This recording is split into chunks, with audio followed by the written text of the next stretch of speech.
bloque de esta mesa de análisis internacional con Leo Harari, Gustavo Calvo y Susana Mangana. Vamos al tercer capítulo de estos enfoques que hemos elegido. La caída del expresidente de Siria, Bashar al-Assad, que se concretó este domingo, agrega más incertidumbre en Medio Oriente, una zona convulsionada hace más de un año a raíz de la ofensiva israelí en la Franja de Gaza y el Líbano, lanzada en respuesta a los ataques terroristas perpetrados por Hamás en octubre de 2023. El primer ministro israelí, Benjamín Netanyahu, ordenó el domingo al ejército de su país que tomara la zona desmilitarizada que existe en la parte de los Altos del Golán, controlada por Siria. Israel tomó la medida para evitar la posible entrada de individuos armados en la zona de separación y aseguró que ese despliegue es temporal. Inmediatamente la ONU denunció que la medida es violatoria de un acuerdo firmado en 1974, destinado a poner fin a la guerra entre Israel y Siria. Por otro lado, Netanyahu se congratuló por la caída de al-Assad y reivindicó las acciones desplegadas por Israel contra la organización libanesa Hezbollah, aliada del expresidente sirio, que aseguró fueron fundamentales para su derrocamiento. With significant dangers. This collapse is a direct result of our forceful action against Hezbollah and Iran. Ahí lo escuchábamos a Netanyahu. Este colapso es un resultado directo de nuestra acción efectiva contra Hezbollah en Irán, los principales aliados de al-Assad. Eso desató una reacción en cadena de todos los que querían liberarse de la tiranía y la opresión, decía Netanyahu. Además, enfatizó que no detendrán ahora la guerra contra el movimiento Hamás en la Franja de Gaza porque es necesario impedir que ese movimiento islamista palestino, aliado de Hezbollah, pueda reconstruirse. Al mismo tiempo, varios analistas señalan que la caída de al-Assad es un gran revés para Irán, que pierde a una pieza clave para el combate contra Israel. Bueno, algo aparecía ya en el bloque anterior, pero profundicemos en estos aspectos, a ver qué dicen ustedes. ¿Qué consecuencias tendrá la caída de al-Assad en esta región del planeta tan convulsionada? ¿Qué consecuencias podemos llevarlo más allá, no? Tendrá en Europa incluso, ¿no? Si pensamos en el tema migratorio. Bueno, los escucho. Empieza Leo ahora, así cambiamos un poco. ¿Querés? Sí, cómo no. Brevemente, además. Lo que se han producido son cambios irreversibles. Es decir, hay que sacar de las hipótesis que trabajamos el hecho que todo pueda pasar la película hacia atrás y acá no pasó nada. Es como dicen los rusos, en una pecera se puede hacer una sopa de pescado, pero de una sopa de pescado no se puede hacer una pecera. Es decir, los pescaditos ya pasaron por el horno. Los cambios estos implican una nueva etapa. Esa nueva etapa hemos visto que la manejan en buena parte los intereses turcos y norteamericanos. E israelíes, y norteamericanos en beneficio de los israelíes. Ahora, no solo no están resolviendo los problemas de fondo, porque la única manera que encontraron los israelíes de resolver los problemas de fondo es hacer lo que los turcos hicieron con los armenios, genocidio. Sí, es una forma de resolver la cosa, pero espero que va a haber suficiente resistencia a nivel de la comunidad internacional para que esto nos siga siendo cada vez más bárbaro. Y ya quedó claro en el bloque anterior que el poder que asumió en Damasco ni lo asumió en nombre de todo el territorio, ni sabemos si va a ir hacia una sociedad más civilizada o una sociedad peor todavía de la que tenía con la dictadura de Assad.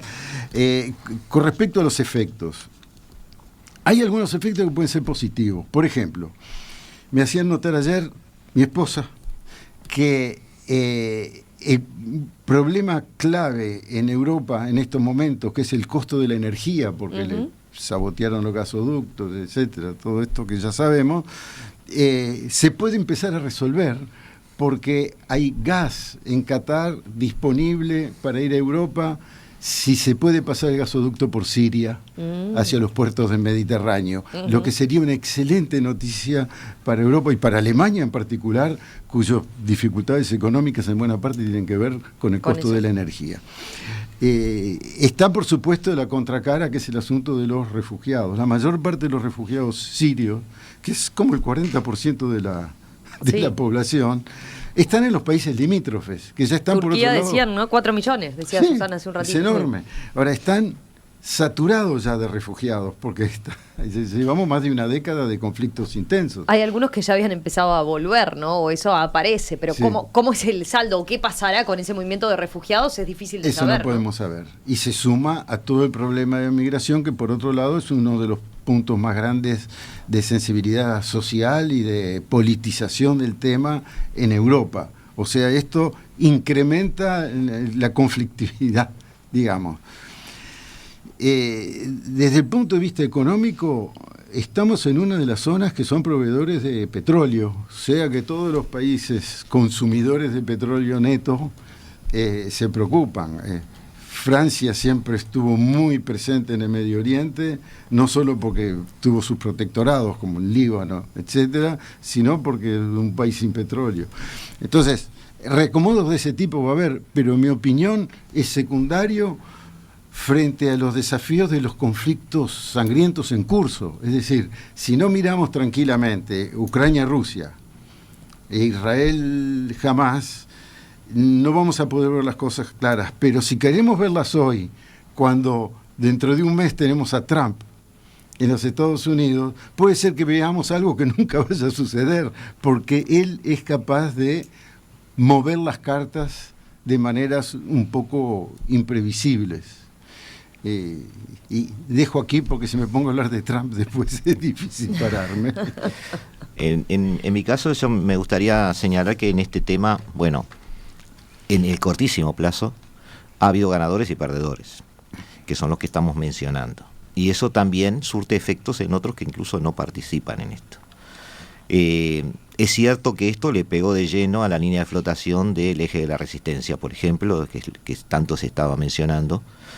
Y ahí empezamos a decantar una serie de efectos que pueden tener en los países que lo integran. Por ejemplo, el Líbano, vamos a empezar a ver seguramente en el Líbano, bueno, un repensar de los temas con un Hezbollah no solo descabezado, semi-derrotado, no vamos a decir que está derrotado porque eso no es cierto, pero sí es cierto que ya no tiene del otro lado de la frontera un aliado, ya no tiene a Irán cerca, ya no tiene ese puente que tenía antes. Entonces, cabe pensar que sí, el Líbano puede estar empezando a pensar en una gobernanza libanesa de todo el territorio, que es lo que Israel estaba empujando. Israel es un ganador. Si Israel es un ganador y Irán es un perdedor, de alguna manera los países del Golfo, por ejemplo, como Arabia Saudita, que el 7 de octubre tenía pronta la lapicera para firmar algo, quizás ahora firme. Es decir, de alguna manera puede haber una alineación cuasi occidental o en buenos términos con lo occidental o por lo menos con Israel, de algunos países árabes que estaban allí un poco en la cornisa, digamos, o Arabia Saudita que tenía algunos resquemores y el 7 de octubre dejó todo en el freezer. Puede ser que eso se dispare, que eso cambie. Estoy adivinando nada más. Puede ser que Irak, por ejemplo, que es un país que está allí, que forma parte del eje de la resistencia, vea que como no hay un gobierno fuerte en Damasco, eso implica que todas esas facciones se sientan empoderadas. Y por lo tanto, por ejemplo, los kurdos puedan sentirse empoderados y crucen la frontera y que no precisan cruzarla, porque ya hay kurdos del lado iraquí, y Irak empiece a ver quizás un poder kurdo creciente de su territorio y lo fragmentaría aún más, porque tenemos todavía la división entre chiitas y sunitas. Irán en particular ha perdido. Es tan buena noticia, no se sentirá ahora tan acorralado que diga, bueno, ahora sí voy a empezar a trabajar más el uranio y llegar a esa bomba que tanto teme Occidente, porque me siento acorralado.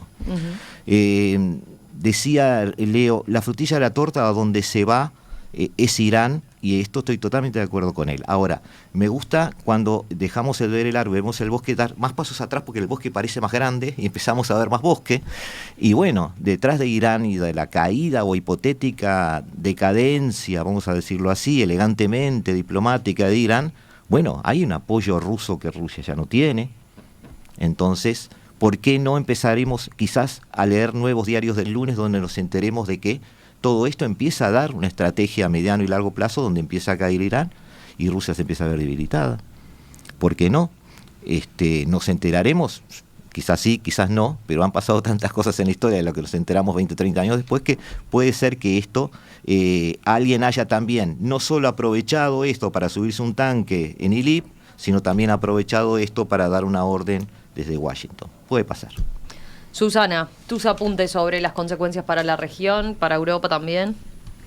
Bueno, pues para Europa, empecemos por esta parte, aunque le iba a dejar para el final, pero creo que es muy claro hablar hoy del día después. Lamentablemente en Europa tenemos digo lamentablemente porque creo que no trae cosas buenas asociadas a ello, hay un auge de la extrema derecha.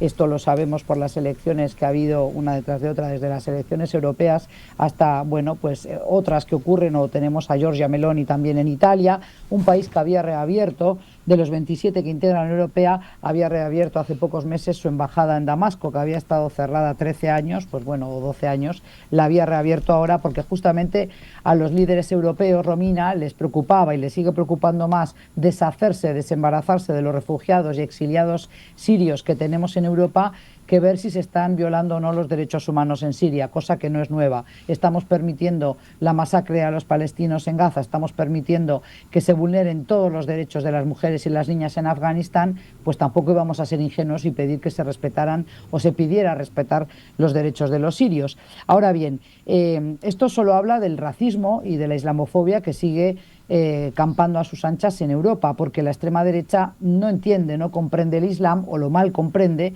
y por tanto no sabe reaccionar ante el panorama que tenemos, que es real, y es que en muchos países, incluido el mío en España, hay sectores laborales donde si no hay mano de obra inmigrante, pues no funcionamos bien, entre ellos la hostelería, algo que destaca mucho España en el mundo por su nivel y calidad de oferta turística, etcétera. Bueno, pues ahí se depende de mano de obra extranjera. Por cierto, muchos latinoamericanos que trabajan en bares, restaurantes, en restauración, como se suele decir. Entonces, lo primero que han hecho, y no han esperado ni un minuto para congelar todas las peticiones de asilo de los ciudadanos sirios en Alemania, en Italia, en muchos países, pues ha sido justamente decir que ahora, como ya se ha liberado el país y como ahora ya hay otras condiciones de vida allí, pues que vuelvan todos para Siria rápidamente.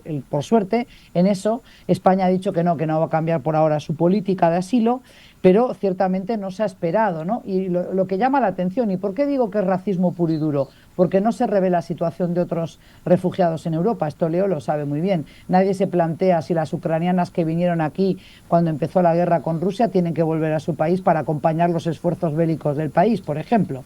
Entonces, son distintas maneras de medir, o una vara distinta que se utiliza, y este doble rasero que caracteriza a Europa en estos momentos, donde solo secundamos lo que nos pide el tío Sam, lo que nos pide Estados Unidos, ¿sí? Eso como primer apunte sobre el impacto de la salida de Al-Assad y la caída de su régimen en lo que hace a los ciudadanos sirios que viven en Europa.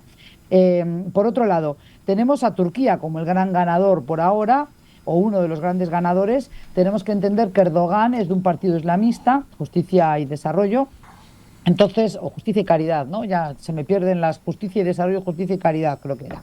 Pero bueno, lo importante es que Erdogan es de extracción islamista y por tanto siempre ha defendido a las agrupaciones que destilan el mismo credo que los hermanos musulmanes. Esto no agrada a los líderes árabes, como por ejemplo al Sisi de Egipto, o a los reyes de las monarquías de los petrodólares, ya sea Emiratos Árabes Unidos o a la dinastía Al Saud en Arabia Saudí. Con lo cual, ¿cuánto le van a dejar hacer a Turquía o le van a boicotear los planes? Y si le boicotean los planes, ¿qué tendrían que hacer para ello? Pues evidentemente fraccionar a esta agrupación llamada HTS, a este Frente de Liberación, con lo cual darían alas, como siempre han estado dando durante estos 13 años, y dar alas significa dar dinero, financiar, alzar y sobre todo insuflar los ánimos de, mercenarios venidos de afuera y otros que sean sirios, pero para romper esa coalición de partidos salafistas y de esa manera boicotear los planes de hegemonía que tiene Turquía, ¿sí? Con lo cual esto es peligroso, ¿no? Porque, hay que saber si realmente va a haber un gobierno capaz de navegar todos estos desafíos que tiene ahora el gobierno que se instale en Damasco, o si realmente también hay que pensar qué planes tiene Estados Unidos con un Trump que llega y que ya sabemos que no quiere guerras, pero que él resuelve las cosas, como decía Leo, de alguna manera, nos guste o no, es verdad que la resuelve mediante negociaciones directas, etcétera. Entonces habrá que ver, porque cuando hablamos de Estados Unidos también hablamos de Israel. Me encanta que Netanyahu, y lo digo irónicamente por si no se aprecia la ironía, esté muy contento y se felicite por la caída de Al-Assad, pero discriminar violencias nunca fue un buen método. Y la verdad que Al-Jolani y sus compañeros, es decir, HTS y todos los grupos salafistas, pues pecan o cojean del mismo pie que Hamas y Hezbollah, con lo cual, ¿qué quiere decir eso? ¿Se felicita de que se haya ido Al-Assad y ahora va a cargar las cintas y las armas contra HTS, o le parece que HTS es un poquito mejor y más benévolo que Hezbollah y Hamas? Lo digo como que realmente, por eso digo que hay que leer esto todos los días, porque de lo contrario nos están diciendo siempre una mentira tras otra, ¿no? Cuando lo que aquí se esconden son intereses, y Estados Unidos lo que ha hecho en Irak y lo que ha hecho en esta parte del mundo ha sido siempre apostar a la división y al sectarismo. Es decir, Siria, vuelvo a decir, podría desintegrarse de facto en distintos territorios que están controlados por las distintas fuerzas. HTS, por ejemplo, con este mapa que tú presentabas, controlando Damasco y otras zonas, por ejemplo, Alepo, Idlib en el noroeste, pero luego, por ejemplo, las fuerzas democráticas de Siria, valga decir los kurdos, dirigiéndose más hacia la zona norte. Yo no creo que tengan interés en aliarse con los kurdos ni de Turquía ni de Irak, porque realmente aquí pesa un término, Gustavo, que se llama azabilla, luego un día lo discutimos en privado, pero es un término muy, muy presente en la cultura árabe. La azabilla significa la lealtad suprema al jefe de la tribu o a los ideales de un grupo. Entonces la azabilla juega un rol importante en este tipo de grupos. Sí, yo no hablaba de que se aliaran, sino al revés, que era para Irak es un peligro un kurdo empoderado. Puede fragmentar, puede fragmentar Irak. Están empoderados. Hay un puede fragmentar Irak en una forma más oficial, digamos, o una forma más formal. Fragmentado ya con el Kurdistán iraquí, no lo va a hacer ahora. O sea, hay otras cosas ahí en juego, me parece a mí. Pero bueno, lo podemos discutir. Azabilla es un término que no lo entiende la gente, pero sería eso, ¿no? Que yo creo que, los kurdos gobernarían en el norte y luego tenemos que ver cómo se reparte el resto del territorio. ¿Qué pasa con los drusos? ¿Qué pasa con aquellos, como dije antes, que no quieren una vuelta a un islam radical? Siria, nos guste o no, con Al-Assad, que era un dictador sin lugar a dudas sanguinario, pero habían logrado secularizar el país. La religión nunca fue un arma arrojadiza en Siria como lo ha sido en otros países de la región. Entonces esto es muy peligroso, porque esta reislamización le conviene a los de afuera, pero no necesariamente a los ciudadanos de adentro.